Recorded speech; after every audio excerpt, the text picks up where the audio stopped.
간호사가 되고 싶다고 생각을 했을 때 가장 먼저 해야 되는 게 있다면 뭐가 있을까요?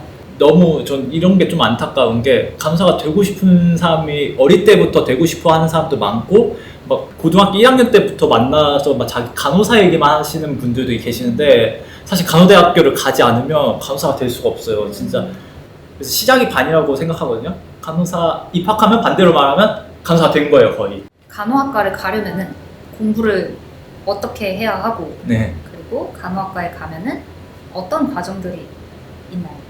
자, 뭐 자꾸 뼈를 때리는 얘기해서 죄송한데 공부는 그냥 잘해야 돼요. 뭐 컨닝을 하든 뭘 하든 컨닝은 안 되죠. 하지만 그만큼 성적 말고는 내가 간호사가 되고 싶다를 증명할 방법이 없어요.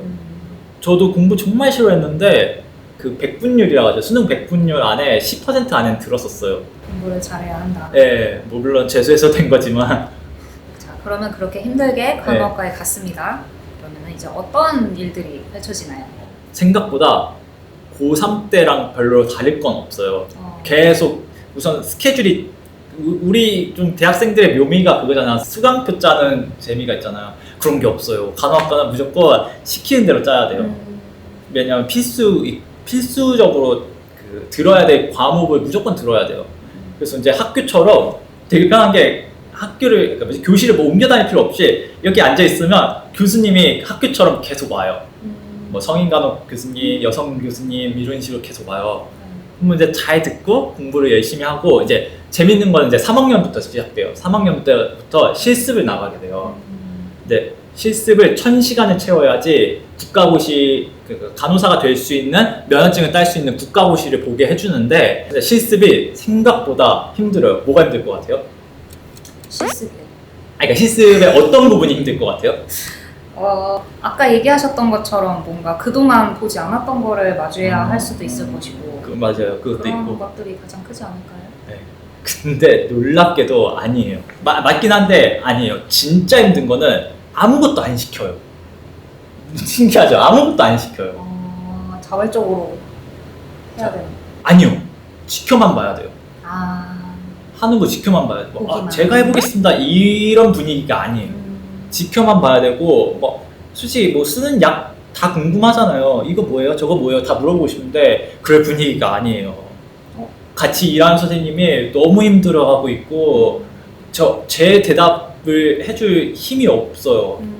왜냐면 본인이 바쁘니까. 그래서 유일하게 제가 스스로 할 수 있는 게 전체가 한 40명 되거든요. 그 병동에 있는 환자가 총 40명 정도 되는데 그 사람들 이제 활력증후, 맥박, 혈압, 체온, 뭐 호흡수 이런 거 잴 때만 유일하게 일을 하는 거고 나머지는 다 관찰 위주로 해요. 아는 만큼 보인다고 그 3학년 때는 아무것도 모르거든요. 뭐 아무것도 모른 채 그냥 보고만 있어야 되는 그런 좀 지루함이 있는데 그걸 잘 견뎌야 되고 다행히 좋은 소식은 뭐냐면 병동만 가는 건 아니에요. 보건소도 가고 산업안전도 가고 뭐 정신병동도 가고 이런 식으로 하니까 조금 힘든 실습 중에 또 단비같이 좀 재밌는 부분도 많거든요. 막 저 같은 경우는 기억나는 게 알코올 중독 센터 가가지고 우쿨렐레죠? 이거 치는 거 우쿨렐레 쳤던 기억이 있어요.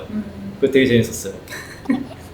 그리고 좀 4학년 되면 이제 좀 보여요. 저건 항생제구나. 저 환자는 그럼 어딘가에 염증이 있겠구나. 이렇게 좀 생각할 수 있게 되는데 3학년 때는 그냥 신입 기대. 다들 이뻐해줄 줄 알았어 저를. 저 가면 너가 실습생이구나 하면서 와서 막 이럴 줄 알았는데 정말 무슨 병풍 쳐다보듯이 쳐다보더라고요. 그냥 한번 보고 이렇게 말아요. 그리고 막 놀고 있으면 왜 노냐고 하고 또 쫓아다니면 아무것도 안 알려주고 이러니까 정말 자존감이 확 떨어지는 시기인데 4학년 때는 솔직히 바쁘기도 하고 이제 실습 때 좀 보이는 것도 있고 요령도 생기고 그 하체 힘이 좀 세져요. 오래 서 있어야 되는데 이제 좀 서 있는 요령이 좀 생겨요. 이제 중요한 게 자격 시험. 어떤 것들을 이제 대학을 졸업했습니다. 그럼 그 다음에는 뭘 해야 합니까? 정확하게 말씀드릴게요. 학기 중에 시험을 봐요. 그러니까 겨울방학 때 4학년 겨울방학 때 보고 국가고시라고 정말 자격증 100개 있는 것보다 국가고시에서 간호사 면허증 하나 있는 게 더 중요해요. 여기 좀 극단적인 예시예요. 왜죠? 네, 왜냐하면 말했다시피 면허증이에요. 자격증이 아니에요. 막 촬영 정비 자격증이 있다 해서 면허증이 없으면 운전을 못 하듯이 면허증은 이제 국가에서 이 사람에 대한 그 책임을 져준다는 거예요. 그러니까 똑같이 의료 사고를 내도 저는 면허증이 있고 면허증이 없잖아요. 그럼 전 절차대로 했다면 벌을 받지 않은데 이제 그러니까 이진님은 큰 벌을 받게 되죠. 면허증 없이 했으니까.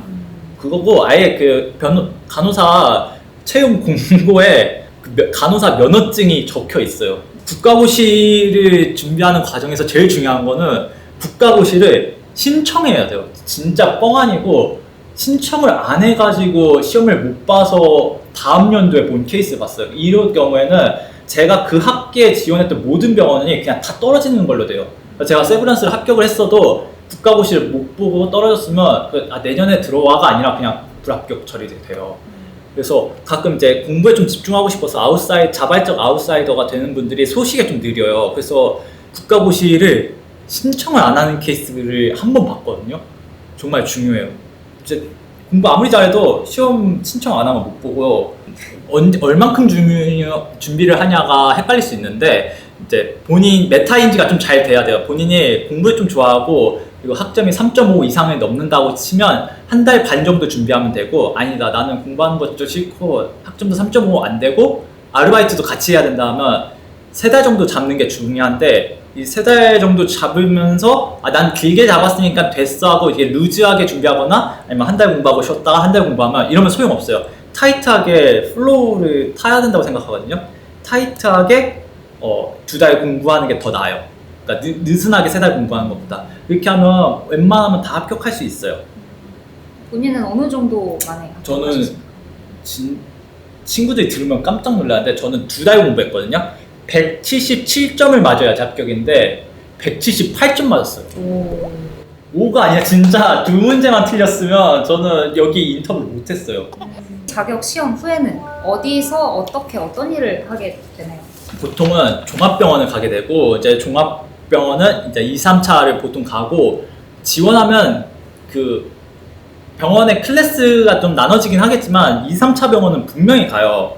그리고 이제 아까도 말했다시피 직책이 한 100개 정도 있는데 신규 간호사가 쓸 수 있는 거는 한 1%밖에 안 돼요. 보통 중환자실, 수술실, 응급실, 병동 이렇게 4개가 가는데 실습을 1000시간을 했으면 자기가 어디 파트가 더 잘 어울리는지는 본인이 느낄 텐데 이게 정말 중요해요. 이거 본인이 맞지 않은 데 가면 상처만 받고 간호사에 대한 직업의 회의를 느낄 수 있으니까 전화가 와요. 합격하면 이제 국가고시까지 패스하고 어디 지원하실 거예요? 라고 물어볼 거예요. 그러면 그때 정말 한 달 전부터 고민했던 그 파트를 얘기해야 돼요. 그냥 응급실 멋있을 것 같아 하고 응급실 하면 막 상처만 받고 너는 왜 일을 이렇게밖에 못하냐고 막 하다가 저 그만두겠습니다. 이런 과정을 너무 많이 봤어요. 짧게는 1년, 길게는 10년을 좌지우지할 전화예요.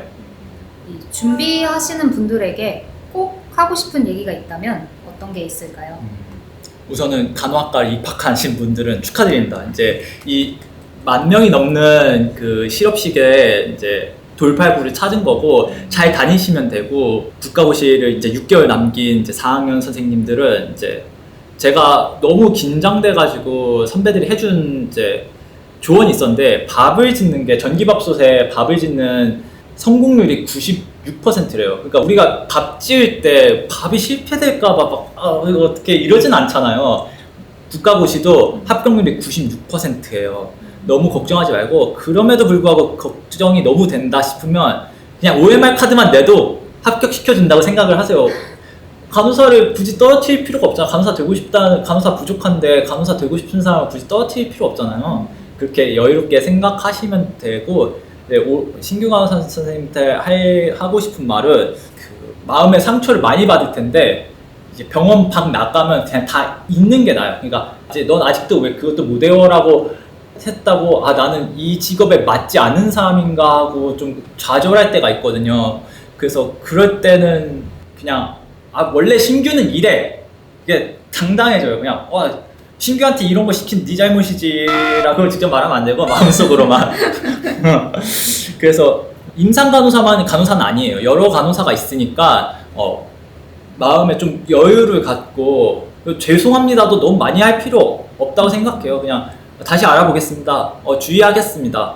못해서 죄송합니다보다는 알려주셔서 감사합니다. 이렇게 다르게 얘기하는 것도 방법인 것 같아요. 죄송합니다를 하면 좀 위축되는 그런 게 있나 봐요. 저 심리학 전공은 아니어서 잘 모르겠는데 그런 게 있는 것 같아요. 이제 여러 가지가 있다고 네, 그렇죠. 어떤 게 있는지 궁금하거든요. 우선 간호사라고 하면 투석 간호사라고 들어보셨어요? 투석 간호사, 그리고 CS 간호사, 그리고 교육 간호사 아마 한 번도 본 적 없을 거예요. 왜냐하면 아파서 가는 거지 간호사를 간호하는 사람을 간호사를 케어하는 사람은 처음 볼 거예요. 아마 제약회사에 취직할 수도 있는 거고 그리고 보험회사에 취업할 수도 있는 거고 왜냐면 사람이 다치고 아픈 거에 대해서 제일 잘 아는 사람은 의사겠지만 이제 간호사도 잘 아니까 이제 보험사에도 취업할 수 있고 그리고 건강보험공단에 취업해가지고 막 수가 조절하는 이제 보험심사 간호사도 있고 그러니까 꼭 간호사가 아니어도 네. 간호학과를 이제 졸업하게 되면은 굉장히 다양한 분야에서 맞습니다. 네, 활동할 수 있다. 임상간호사를 해가지고 제가 아까 말했던 4개밖에 안 돼요. 뭐 수술실, 중환자실, 병동, 응급실인데 병동이랑 중환자실은 가봐도 수술실이나 뭐 중환자실은 쉽게 갈 수 있는 부분은 아니잖아요. 그런 것처럼 임상간호사는 기껏 해봐야 2개예요. 응급실이거나 병동. 근데 그게 전부라고 생각하니까 이제 자기가 그 2개를 못 적응했을 때 간호사로 자격이 없나라고 좌절하시는 분이 있어서 좀 안타까워서 제가 이렇게 많이 있다는 걸 말씀드리는 거예요. 마지막으로 본인이 생각하는 핵심 키워드가 있다면 무엇입니까?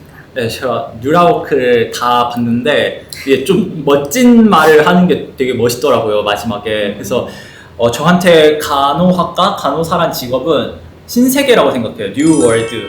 그러니까 이제까지 그냥 학생으로만 자랐던 본인한테 새로운 세계가 열리고 신학로가 개척된다고 생각해요. 정말 이런 간호사도 있어? 막 이런 직종도 할 수 있어? 라고 하는 데가 많고 잠깐만 옆을 돌아보면 여기저기서 와달라고 막 부탁하는 데가 되게 많아요. 신학로에 이제 몸을 맡겨가지고 도치펴서 이제 쭉쭉 나아가길 바랍니다. 직업 인터뷰 간호사 편 김기은님과 함께 해봤습니다. 오늘 인터뷰 어떠셨나요? 죄송합니다. 죄송합니다. 뭔지 모르겠지만 다 죄송합니다. 이렇게 긴장되고 말이 이렇게 빨라질 줄 몰랐는데 아무튼 이지님이 많이 편하게 해주셔가지고 말이 좀 술술 나왔던 것 같긴 한데 더 잘할 수 있었는데 좀 안타깝고 제가 평소에 그 인터뷰를 좀 자주 하는 사람이었으면 좋았을 텐데 그러지 않아서 가지고 조금 하고 싶은 얘기는 다 한 것 같아서 좀 기분 좋습니다. 모두 화이팅! 화이팅! 네, 감사합니다. 오늘 이렇게 좋은 얘기 많이 해주셔서 정말 감사하고요. 네. 앞으로도 간호사로서 좀 많은 좋은 일을 많은 환자와 건강한 마음으로 잘 돌봐주시길 바라겠습니다. 감사합니다. 네, 맞습니다. 지금까지 듣고 봐주신 여러분 고맙습니다. 감사합니다. 앞으로 더 발전하는 뉴라워크 되겠습니다. 저희는 또 다음 영상에서 만나요. 안녕. 안녕. 안녕.